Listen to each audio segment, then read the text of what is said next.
Ses amis ont retrouvé le sourire.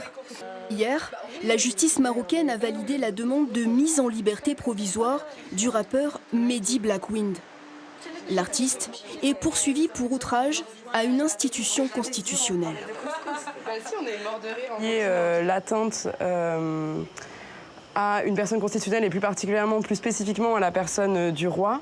Donc on imagine des choses qui potentiellement seraient dans ces textes, car donc on parle d'un rappeur qui fait du rap depuis des années. Mais ça, c'est que de la supposition. C'est pas des choses pour lesquelles on aurait des éléments matériels, notés, qui émaneraient de la justice marocaine.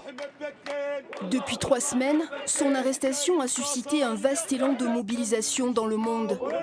Barcelone, Genève, Montréal, Casablanca, Amsterdam ou encore Marseille, où le rappeur vit depuis 2017. On l'écoute pas juste pour sa musique.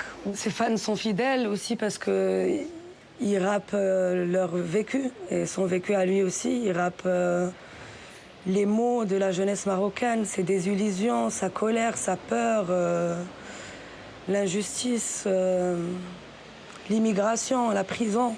Il rappe pour tous ces gens. Au Maroc, la remise en liberté provisoire de Mehdi Blackwind intervient dans un contexte particulièrement sensible, lié aux atteintes à la liberté d'expression et au manque de perspective pour une partie de la jeunesse marocaine.